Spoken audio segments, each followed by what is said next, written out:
आदाब से मैं हूं सफीउल्लाह, आप देख रहे हैं 4 टीवी खबरनामा। सबसे पहले नजर डालते हैं सुर्खियों पर। कौन होगा शहर का नया मेयर? तजस्सुस के दरमियान बल्दिया का मंगल के दिन खुसूसी इजलास।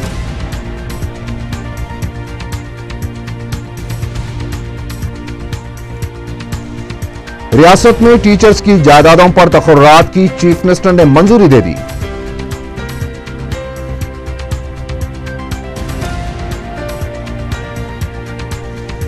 शराब माफिया के खिलाफ कार्रवाई का कुल जमाती वफ्द ने किया मुतालबा।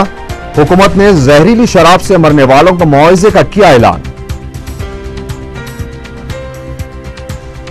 आइंदा आम इंतखाबात में तीसरे महाज की कामयाबी की एबी बर्धन ने की पेश क़यासी।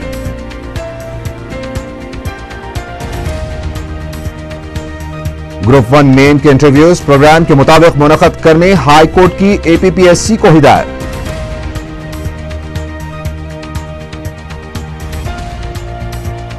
और मादानापेट में एक शख्स खुदकुशी के लिए सेल टावर पर चढ़ गया, बीवी पर हरासा करने का लगाया इल्जाम।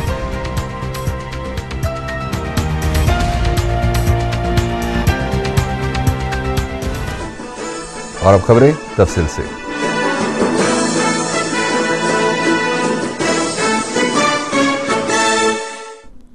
ग्रेटर हैदराबाद म्युनिसिपल कॉरपोरेशन के मेयर और डिप्टी मेयर के इंतखाब के लिए जबरदस्त तजस्सुस देखा जा रहा है। अवामी हलकों में भी इस सिलसिले में मुख्तलिफ कयास आरायों का बाजार गर्म है। GHMC के मेयर और डिप्टी मेयर के इंतखाब के लिए बल्दिया का खुसूसी इजलास 3 जनवरी बरोज मंगल को मुनक़िद होगा। जिला कलेक्टर नटराजन गुलजार को रियासती इलेक्शन कमीशन ने प्रेसाइडिंग ऑफिसर मुकर्रर किया है। कॉर्पोरेटर्स इजलास आम में हाथ उठाकर या फिर अपनी निशिस्तों से उठकर मेयर और डिप्टी मेयर के लिए वोट देंगे। आधे घंटे के अंदर मेयर और डिप्टी मेयर के इंतखाब का अमल मुकम्मल कर लिया जाएगा। इस इजलास में प्रिसाइडिंग ऑफिसर नए मेयर और डिप्टी मेयर को हलफ दिलवाएंगे। मजलिस इत्तेहादुल मुस्लिमीन की जानिब से मेयर किस कॉर्पोरेटर को बनाया जाएगा, यह तजस्सुस बरकरार है। मजलिस की शुरू से ही रिवायत रही है कि किसी भी ओहदे या हल्के के लिए उम्मीदवार के नाम का ऐलान लम्हे आखिर में किया जाता है। शहर का नया मेयर कौन होगा? गुज़िश्ता 1 माह से यही सवाल हर जगह गश्त कर रहा है, जिसका जवाब 3 जनवरी को मिल जाएगा। उधर कांग्रेस ने भी लम्हे आखिर में डिप्टी मेयर के नाम का ऐलान करने का फैसला किया है। सदर प्रदेश कांग्रेस बोस्ता सत्यनारायण बंद लिफाफे के जरिए नए डिप्टी मेयर के नाम से इनके कॉर्पोरेटर्स को सब वाकिफ करवाएंगे। रियासत में बड़ी तादाद में टीचर्स की जायदादों पर तखर्रात को हुकूमत ने मंजूरी दे दी है। मखलूआ 11,000 जायदादों के अलावा मजीद 9,000 जायदादों पर तखर्रात को भी मंजूरी दी गई है। आंध्र प्रदेश हाई कोर्ट ने ग्रुप 1 मेन के तखर्रात के लिए इंटरव्यूज प्रोग्राम के मुताबिक मुनक़द करने के लिए हरी झंडी दे दी है। आंध्र प्रदेश हाई कोर्ट ने पीर को अपने फैसले में 4 जनवरी से इंटरव्यूज मुनक़द करने की हिदायत दी है। अदालत ने Andhra Pradesh public service commission के इंटरव्यूज के फौरी बाद तखर्रात को यकीनी बनाने की भी हिदायत जारी की है। ग्रुप 1 मेन इम्तिहान के नताज में बेकायदगियों के खिलाफ तेलुगु मीडियम उम्मीदवार स्टेट एडमिनिस्ट्रेटिव ट्रिब्यूनल से रुजू हुए थे, जिस पर ट्रिब्यूनल ने इंटरव्यूज पर हुक्म इल्तिवा जारी किया था। ट्रिब्यूनल के हुक्म इल्तिवा पर APPSC ने हाई कोर्ट में दरख्वास्त दाखिल की थी। जिले कृष्णा के मेलावरम मंडल में जहरीली शराब पीने से फौत होने वालों के अफराद खानदान को हुकूमत ने फीकस 2 लाख रुपए एक्स ग्रेशिया देने का ऐलान किया है। मीडिया से बातचीत करते हुए रियासती वजीर आबकारी मोपी देवी वेंकट रमना ने बताया कि जहरीली शराब से मामूली तौर पर मुतासिर होने वालों को 10,000 रुपए एक्स ग्रेशिया का भी ऐलान किया। मोपी देवी ने बताया कि जहरीली शराब से मुतासिर होने वाले अफराद का हुकूमत अपने खर्च पर खानगी दवाखानों में इलाज करवाएगी। वजीर मौसूफ ने बताया कि वाक़े के बाद मुतालिका इंस्पेक्टर्स को मुअत्तल कर दिया गया है और इस सिलसिले में तहकीकात का भी हुक्म दे दिया गया है।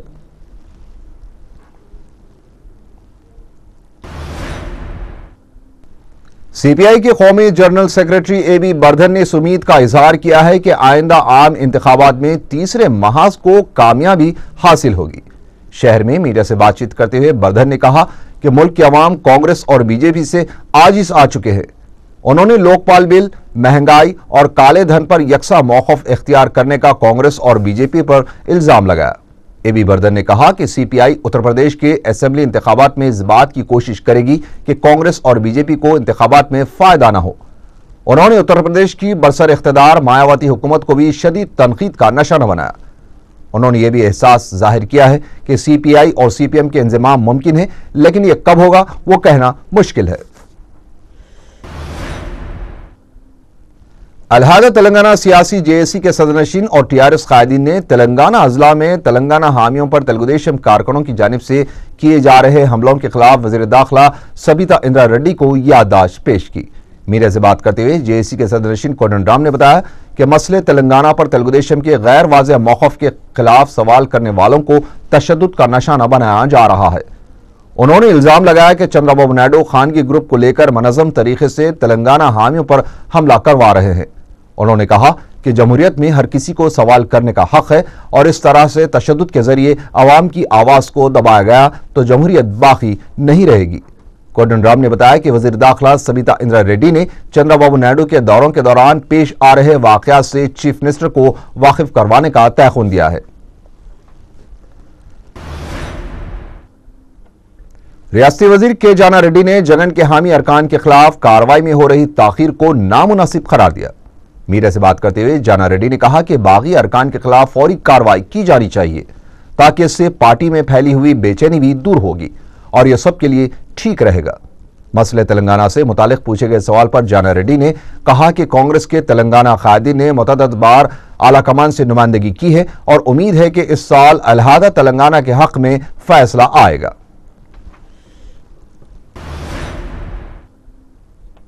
मसले तेलंगाना पर तेलुगुदेशम की जानिब से मौक़िफ़ वाज़ेह करने तक तेलंगाना में तेलुगुदेशम के खिलाफ एहतजाज जारी रहेगा। मीडिया से बात करते हुए टीआरएस के फ्लोर लीडर ई राजेंद्र ने यह बात कही। उन्होंने तेलुगुदेशम पर तेलंगाना में हालात को बिगाड़ने का इल्जाम आयद किया। ई राजेंद्र ने कहा कि तेलंगाना अवाम को चंद्रबाबू नायडू से तेलंगाना पर मौक़िफ़ से मुतालिक सवाल करने का हक है, लेकिन अवाम के सवाल करने पर उन्हें तशद्दुद का निशाना बनाया जा रहा है। उन्होंने कहा कि अगर तेलुगुदेशम का रवैया इस तरह बरकरार रहा तो हालात मजीद खराब हो सकते हैं। रियासत के director general of police Dinesh Reddy ने अपने मातहतीन से कहा है कि नए साल की हकीकी खुशियां उस वक्त हासिल हो सकती हैं जब पुलिस अवाम का एतमाद बरकरार रखते हुए लॉ एंड ऑर्डर कंट्रोल करे। डीजीपी ऑफिस में नए साल की तकरीब मुनक़िद की गई जिसमें आईपीएस ऑफिसर्स और डीजीपी दफ्तर के स्टाफ शरीक थे।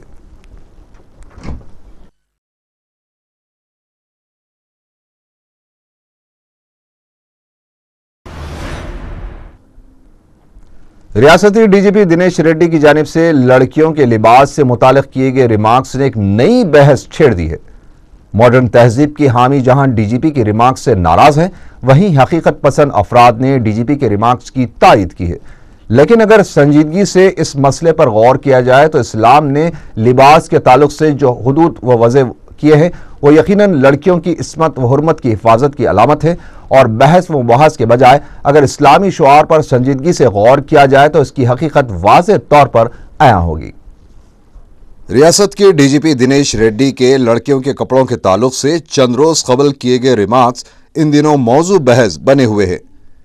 उन्होंने इस्मत रेजी के बढ़ते वाकयात की रोकथाम में पुलिस की नाकामी के सवाल पर कहा था कि पुलिस अपने तौर पर सारी कोशिशें कर रही है, लेकिन इसके लिए मौजूदा दौर के बेहया मलबूसात पर भी कंट्रोल किया जाना चाहिए।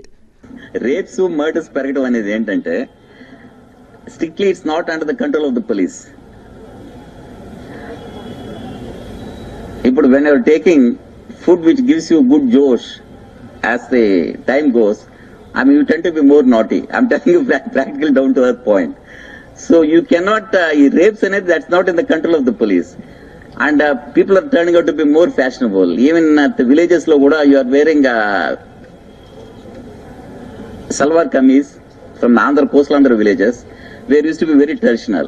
All these things they provoke actually this type of things which are not in the control of the police. Dinesh Reddy के इन रिमार्क्स ने माशरे के ऐसे तबके को नाराज कर दिया है जो मखलूत कल्चर, आजादाना माहौल और नाम निहात आजादी के दिल दादा हैं। अखबारात, टेलीविजन चैनल्स ने एक तूफान खड़ा कर दिया है कि डीजीपी के रिमार्क्स नामुनासिब हैं। अखबारात ने अवाम के ख्यालात जानने के लिए अपने सफ़ात में इजाफा कर दिया है। कई खवातीन तंजीमों ने मुख्तलिफ सवालात खड़े कर दिए हैं कि फला मुकाम पर कमसिन लड़की की इस्मत रेजी हुई है, क्या इसके लिए छोटे कपड़े जिम्मेदार हैं, या किसी मुकाम पर कुछ और वाकया पेश आया, क्या इसके लिए छोटे कपड़े जिम्मेदार हैं। बहरहाल एक नई बहस इन दिनों मौजू बहस बनी हुई है। कई हकीकत पसंद अफराद ने डायरेक्टर जनरल पुलिस के रिमार्क्स की तायद भी की है। जहां तक खवातीन व लड़कियों के लिबास का ताल्लुक है, मजहब इस्लाम ने सदियों कबल इनके लिबास मख्तस कर दिए हैं कि हया औरत का कीमती जेवर है। हिजाब को इसकी खूबसूरती कहा गया है। पाक दामनी को सबसे ज्यादा अहमियत दी गई है।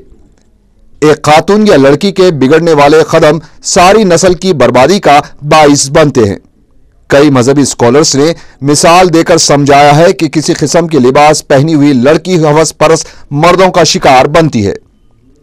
And the reason for hijab for the women is given in Surah Ahzab, chapter 33, verse 59, where it says that, O Prophet, tell your wives and the believing women that when they go abroad, they should put on the cloak, so that they shall be recognized and it will prevent them from being molested. The Quran says that hijab has been prescribed for the women so that they shall be recognized and it will prevent them from being molested. For example, if two sisters who are twins, and if both of them are very beautiful, they are equally beautiful, if they are walking down the streets of Bombay, and if one of the twin sister, she is wearing the Islamic hijab, the complete body covered except the face and the hand up to the wrist, and the other twin sister, she is wearing the western clothes, the skirt or the mini. And if they are walking down the streets, and if round the corner there is a hooligan, there is a ruffian who's waiting for a catch, who's waiting to tease a girl, I'm asking a question, which girl will he tease? Will he tease the girl wearing the Islamic hijab, or will he tease the girl wearing the skirt or the mini? Which girl will he tease? But naturally, he will tease the girl wearing the skirt or the mini. The Quran rightly says that hijab has been prescribed for the women so that it shall prevent them from being molested. हिजाब व पर्दा यानी खुद को छुपाकर रखने की अहमियत को देर से सही लेकिन महसूस तो किया जा रहा है। जरूरत इस बात की है कि हकीकत पसंदी का मुजाहरा किया जाए। लड़की घर की इज्जत है। आने वाली नस्ल की तरबियत की अहम तरीन जिम्मेदारी इस पर आयद होती है, क्योंकि नौजवान नस्ल ही कौम का मुस्तकबिल होती है। अगर यह बिगड़ी हुई हो तो कौम की पस्ती व जवाल का बाइस होती है। इसके बरखिलाफ किसी हयादार माँ ने उनकी तरबियत की हो तो यही नस्ल कौम के फख्र का बाइस बनती है। नाम निहाद आज़ादी के नाम पर ख़वातीन को चिराग खाने से शम्मा महफिल बनाने वाले न सिर्फ हिजाब की मुखालिफत करते हैं, बल्कि किसी की माकूल बात भी उनसे बर्दाश्त नहीं होती। अमीरपेट और पंजागुट्टा जैसे मसरूफ तरीन इलाकों में फुटपाथ पर कारोबार करने वाले छोटे ताजिरीन और ऑटो ड्राइवर्स को ट्रैफिक पुलिस की जानिब से मुसलसल हरासा किया जा रहा था। मजलिस इत्तेहादुल मुस्लिमीन की मदाखलत के बाद इन अफराद के मसाइल ख़त्म हो गए हैं और रोज़गार मुतासिर होने से बच गया। छोटे ताजिरीन और ऑटो ड्राइवर्स ने पीर के दिन दारुसलाम पहुंचकर बैरिस्टर असदुद्दीन ओवैसी, रुकन पार्लियामेंट हैदराबाद और सदर मजलिस से मुलाकात करते हुए उनका शुक्रिया अदा किया।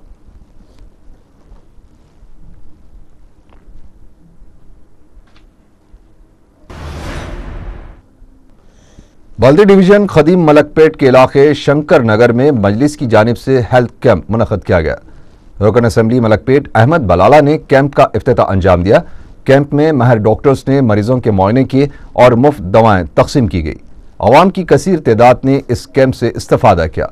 मुतालिका कॉरपोरेटर सैयद अब्दुल हक नज़ीर के अलावा मजलिसी कारकुनों की कसीर तादाद इस मौके पर मौजूद थी।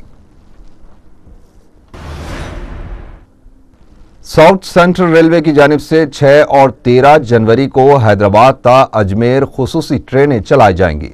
State public relation officer Mohammad Shakeel Ahmed ने बताया कि रात में 9 बजे ये खुसूसी ट्रेनें 6 और 13 जनवरी को नामपल्ली रेलवे स्टेशन से अजमेर शरीफ के लिए रवाना होंगी, जो दूसरे दिन दोपहर 2:30 बजे अजमेर शरीफ पहुंचेंगी।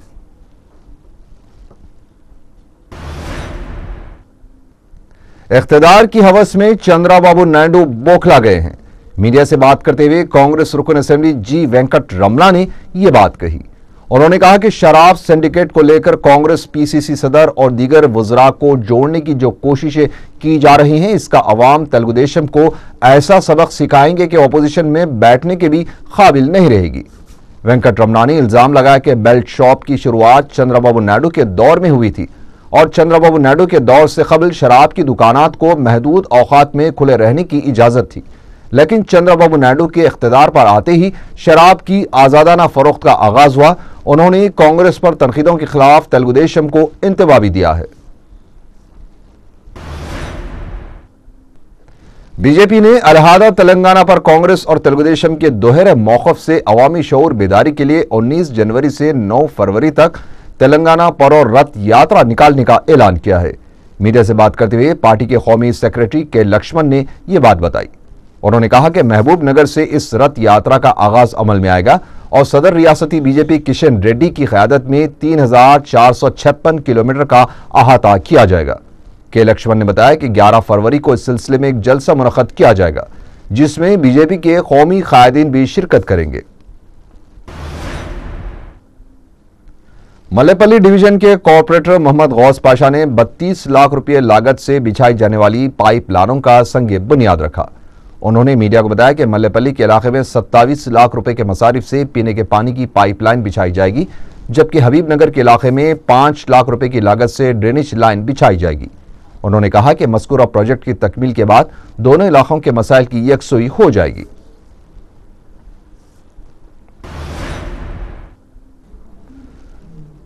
मादनापेट में सेलफोन टावर पर चढ़कर एक शख्स ने खुदकुशी की धमकी देते हुए सनसनी फैला दी। मोहम्मद शरफुद्दीन उर्फ जानी नामी इस शख्स ने, जो अपने साथ खंजर लेकर ऊपर चढ़ा था, खुद को जख्मी भी कर लिया और यह मुतालबा करने लगा कि कायद मजलिस अकबरुद्दीन ओवैसी को बुलाया जाए, तभी वो नीचे उतर आएगा। मादनापेट पुलिस इंस्पेक्टर ने काफी जिदोजहद के बाद जानी को नीचे उतारा। इस जख्मी शख्स ने बताया कि इसने अपनी बीवी के रवैये की वजह से यह हरकत की है। इसने बताया कि वह साबिक रॉडी शीटर है और शराब भी पिया करता था, जिससे तंग आकर रुखसाना बेगम नामी इसकी बीवी इसके 3 बच्चों के साथ मायके में रहने लगी। जानी ने बताया कि इसने शराब छोड़ दी और खुद भी कारवान छोड़कर ईदी बाजार में रहने लगा, लेकिन इसके बावजूद उसे बच्चों से मिलने नहीं दिया जा रहा है, जिससे तंग आकर उसने ये हरकत की। घर की सरबराह यानी बीवी जरा सी सख्ती का मुजाहरा करे तो बाहर शेर बनने वाले रॉडी शीटर भी परेशान हो सकते हैं।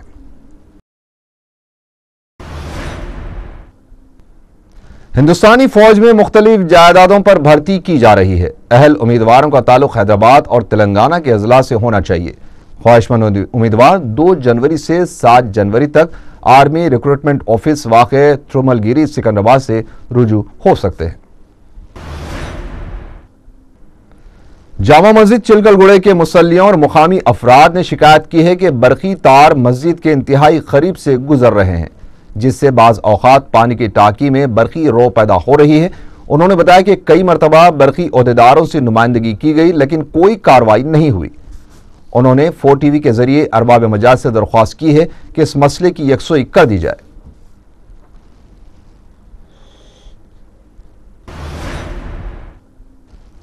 गुड्डी मलकापुर के इलाके में 2 मकानों में सरखे की वारदात पेश आई। बताया जाता है कि मकान के मकीन साल 9 मनाने के लिए अपने आबाई मुकाम गए हुए थे कि जबकि दूसरे मकान मालिक भी बाहर था। इस दौरान दोनों मकानों से बिलतरतीब 2.5 तोले के तलाई जेवरात और लैपटॉप के अलावा दूसरे साजो सामान का सरखा कर लिया गया।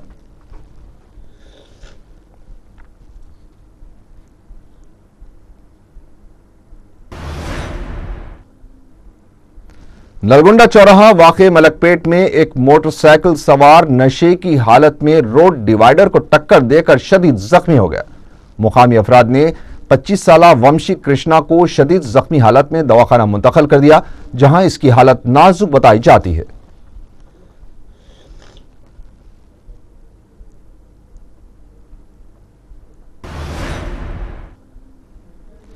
हकीम मोहम्मद खैरुद्दीन अबुल अलाई का दवाखाने में मुख्तसर सी अलालत के बाद इंतकाल हो गया। नमाज जनाजा बरोज़ मंगल बाद नमाज ज़ोहर मस्जिद यासीन सैयद अली चबूतरे में पढ़ाई जाएगी, जबकि तदफीन तकिया मुगल फकीर शमशीरगंज अमल में आएगी।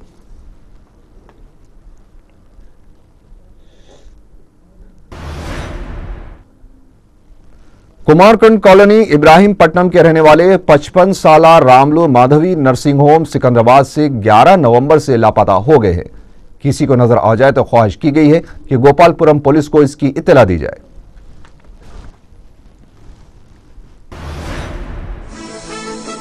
आखिर में सुर्खियां एक बार फिर। कौन होगा शहर का नया मेयर? तजस्सुस के दरमियान बल्दिया का मंगल के दिन खुसूसी इजलास।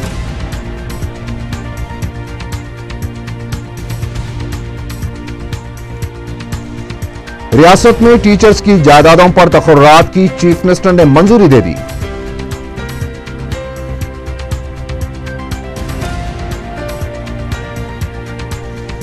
शराब माफिया के खिलाफ कार्रवाई का कुल जमाती वफ्द ने किया मुतालबा। हुकूमत ने जहरीली शराब से मरने वालों को मुआवजे का किया ऐलान।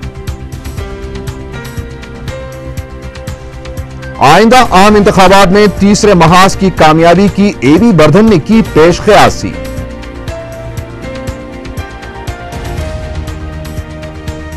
ग्रुप 1 मेन के इंटरव्यूज प्रोग्राम के मुताबिक मुनक़द करने हाई कोर्ट की एपीपीएससी को हिदायत।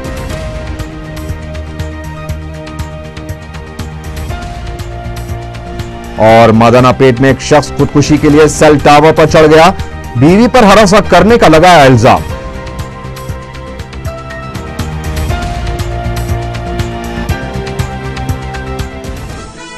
इसी के साथ ही 4 टीवी खबरनामा यहीं खत्म है।